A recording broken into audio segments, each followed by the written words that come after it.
sampaikan bahwa UGM itu adalah milik kami, milik rakyat. Bukan milik seseorang yang sekarang sedang bermasalah. Jadi UGM jangan menjadi tameng. UGM jangan menjadi bemper dari seseorang. Justru jadi UGM jangan menjadi pelindung. Ya, tadi saya juga katakan UGM tidak boleh menutup-nutupi. Dan yang lebih penting dari yang tadi saya sampaikan adalah UGM itu harus bersama dengan kami, bukan bersama dengan seseorang yang bermasalah. Kalau tadi ada wacana pengadilan, itu artinya adalah pengadilan rakyat bersama UGM terhadap yang bersangkutan. Ya, jadi tadi saya juga sampaikan ketika situasi sudah mulai deadlock, saya sudah sampaikan kenapa UGM tidak merangkul kami para peneliti yang lulusan UGM. Membuat kami kaget dan saya sempat protes adalah ketidakadilan. Karena pertama, kami hanya diberi kuota 5 orang. Kami ini mewakili rakyat, mewakili Anda semua. Mewakili 280 juta rakyat. Tapi kami hanya diberi kuota 5 kursi. Dan yang membuat kami kaget, di dalam ruangan sudah ada kurang lebih 16 orang. Ya. Kemudian berikutnya yang kedua, kami tidak diberikan satupun dari 36 dokumen yang memperkuat bahwa Joko Widodo itu adalah lulusan dari UGM. Saya menambah underline Pak Roy ya, bahwa memang kita tidak bisa menuntut ijazah di UGM, tidak bisa. Karena ketika seseorang itu sudah lulus, ijazah dipegang oleh yang bersangkutan. Tetapi karena situasi ini sudah berjalan 10 tahun, harusnya di bawah Undang-Undang Keterbukaan Informasi, seharusnya UGM menerima dengan tangan terbuka permintaan dari rakyat untuk membuka informasi pendukung. Yang berikutnya lagi tadi saya sampaikan bahwa UGM itu adalah milik kami, milik rakyat. Bukan milik seseorang yang sekarang sedang bermasalah. Jadi UGM jangan menjadi tameng. UGM jangan menjadi bemper dari seseorang. Justru jadi UGM jangan menjadi pelindung. Ya, tadi saya juga katakan UGM tidak boleh menutup-nutupi. Dan yang lebih penting dari yang tadi saya sampaikan adalah UGM itu harus bersama dengan kami, bukan bersama dengan seseorang yang bermasalah. Kalau tadi ada wacana pengadilan, itu artinya adalah pengadilan rakyat bersama UGM terhadap yang bersangkutan. Ya, jadi tadi saya juga sampaikan ketika situasi sudah mulai deadlock, saya sudah sampaikan kenapa UGM tidak merangkul kami para peneliti yang lulusan UGM bersama-sama dengan ahli yang ada di UGM sekarang. Ayo kita bersama-sama secara objektif melakukan penelitian, penyelidikan, riset dan terhadap dokumen-dokumen atas nama yang bermasalah.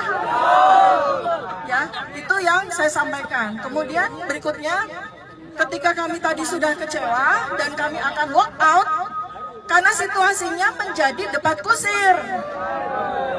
Ya, UGM itu tidak mampu untuk menyampaikan sebagai marwahnya seorang akademis. Sedangkan Dr. Rismon, Pak Roy Suryo, saya membawa bukti-bukti ilmiah akademis.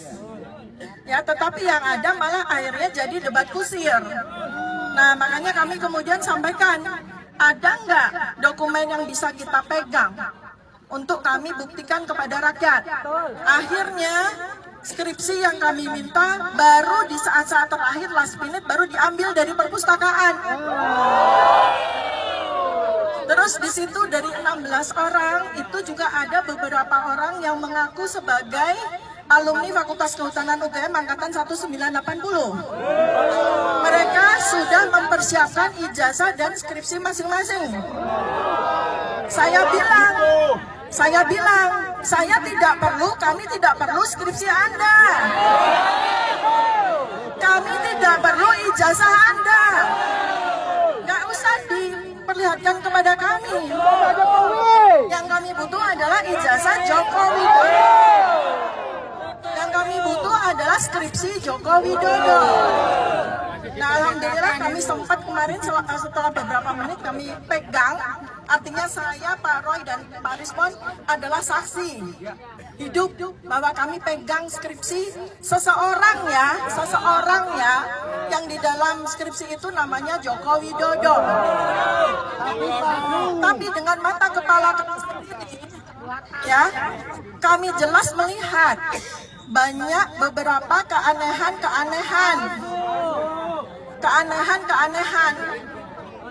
dari dokumen tersebut. Dan semakin aneh lagi ketika kami minta salah satu dari yang membawa skripsi untuk kami bandingkan. Ternyata skripsi yang mahasiswa satu ya, yang diperlihatkan kepada kami, ternyata lembar pengesahannya ada nama-nama dosen penguji. Mana di skripsi Joko Widodo tidak ada nama-nama dosen penguji.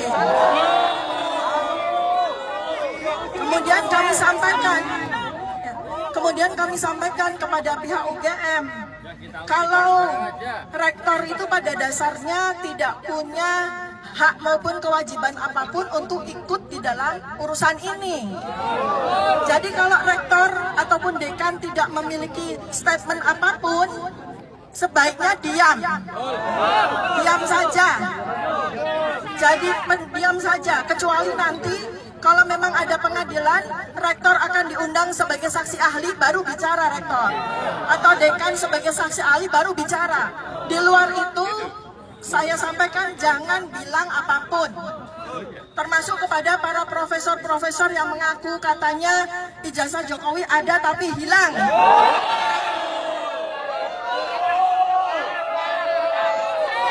Itu malah jadi blunder yang menjatuhkan UGM sendiri. Jadi saya bilang, dilarang ya Bu Rektor, orang-orang yang memberikan statement-statement atas nama UGM yang malah jadi blunder. Jadi itu yang bisa saya sampaikan. Nanti mungkin kalau ada yang bertanya bisa saya tambahkan. Ya, sebelum nanti kalau ada pertanyaan, saya hanya ingin kesepakatan saja. Kita semua ada di sini dan termasuk UGM telah menjadi korban, saya tadi bilang. Ya, jadi inilah yang namanya korban Mulyono. Saya buka ini kaosnya ada nih. Ini korban Mulyono. Kita semua korban dari Mulyono. Jangan mau tidak jadi korbannya Mulyono? Apa yang kita lakukan terhadap Mulyono? Kita berikan doa, kita berikan semangat untuk tim yang besok berangkat ke Solo. Lawyer jangan menghambat kita. Lawyer tidak boleh kemarin malah mengatakan saya hanya ingin sampaikan ini kepada pengadilan. Itu namanya pelanggaran terhadap Undang-Undang Keterbukaan Informasi Publik. Skripsi adalah karya ilmiah seorang umat manusia yang wajib diketahui oleh masyarakat lain. Dibuka, tidak boleh disimpan. Jadi moga-moga kita berdoa di sini nantinya kepada Tuhan Yang Maha Kuasa, Allah Subhanahu wa Ta'ala, kita tetap teruskan. Dan kalau ada pertanyaan, uang orangnya sudah lengser kok masih dikejar. Enggak, jangan sampai ini jadi presiden. Sekarang bapaknya, anaknya juga melakukan hal yang sama. Itu bisa dimakzulkan. Anaknya juga mengalami proses pendidikan yang tidak jelas. SMA-nya nggak jelas, S1-nya tidak jelas, S2-nya bohong. Ya, jadi itu.